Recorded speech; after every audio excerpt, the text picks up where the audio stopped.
So you wanted to speak to us earlier. Can you just tell me why you wanted to be here today? Well, first off, y'all wanted to speak with me. That's why you're here, so let's get that straight. Well, I really appreciate you giving your perspective, mate, because people in Australia don't have the understanding of the history of police killings and things here.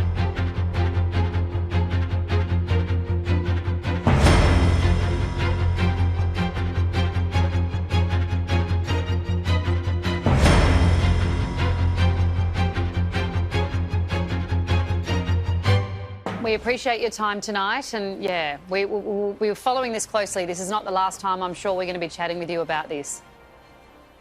Well, that's nice to know, Project, but the last statement I'd like to say on behalf of my family is, where have you been for the last 4.5 years? Noted. Thank you, Lizzie. Noted.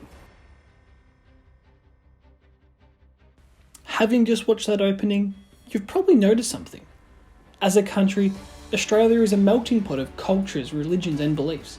We are proud of our diversity and multiculturalism. And yet, why are there so many overwhelmingly white faces on our TV screens? From Media Diversity Australia, backed by 3 Sydney universities, which asks the simple question, who gets to tell Australian stories? The answer, overwhelmingly, is Anglo-Celtic Australians. Looking at a 2-week period in June at all news and current affairs programmes across the 5 TV networks, the survey found 76% of presenters, commentators and reporters, yes, 3/4 of TV news talent, were white.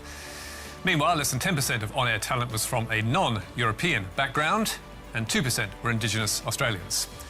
Now, I don't know about you, but that is truly damning.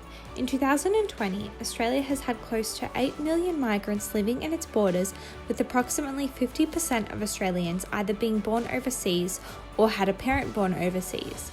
That's over 300 ancestries separately identified and 300 languages being spoken.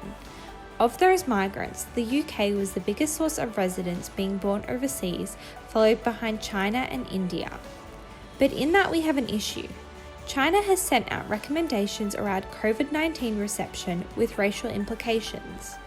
Across Australia, students are preparing to get back to the books, but Beijing is warning of potential campus conflict. China's Education Ministry has released a statement advising Chinese students who return to Australian universities could face racist attacks, saying during the epidemic there were multiple discriminatory incidents against Asians in Australia. Australia's Education Minister disagrees. I don't think there's many other countries in the world that international students would want to return to, and obviously we are an incredibly tolerant society. We're a multicultural society. We treat everyone the same, and that will continue to be the approach that we take. Of the international students who come to Australia for education, according to the Australian Government Department of Education, Skills and Employment, 27% of them are from China, many of them acknowledging the disconnect between the streets and the screen. Many feel uneasy about how Australia depicts China with an often hostile, negative and suspicious tone.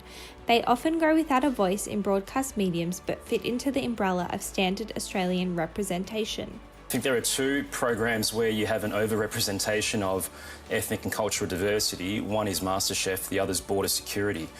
And that speaks volumes about how diversity is treated in Australian media. It's either about food or you're a threat to national security and biosecurity. Likewise, out of that proportionally overrepresented group, there is a correlation found towards women being overrepresented in non-European backgrounds.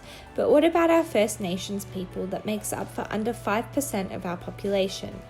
Director of News at the 7 Network, Craig McPherson, responded to all of this data today, saying that the reason they don't have more diversity is that these people are not applying. Well, sorry to jump in, but I think what is so interesting about that, so from an Indigenous male, right, I have as likely of a chance of being incarcerated than I do from finishing high school. So if these networks are putting money into university scholarships, and that's the avenue in which we're going to be represented within the media, but half of us are being locked up, then how is that going to support cultural diversity? As pointed out by Media Diversity Australia, Our on-screen personalities are far from representative of the population as a whole, which is such a problem in how our news stories get told and what they are. How can an all-white panel comment on a Black Lives Matter protest? How can in a 2-week review, a free-to-air channel show no Indigenous programs, hosts or presenters? Equally as interesting, how can Australian breakfast TV hosts and presenters be only 7% Northern European and 1% Indigenous? Despite this absurdity, I hope we get it right going forward, because I hate to be a member of our population and not be able to see myself on TV. It would be nice if our national identity was built around our flora and fauna and our Indigenous culture.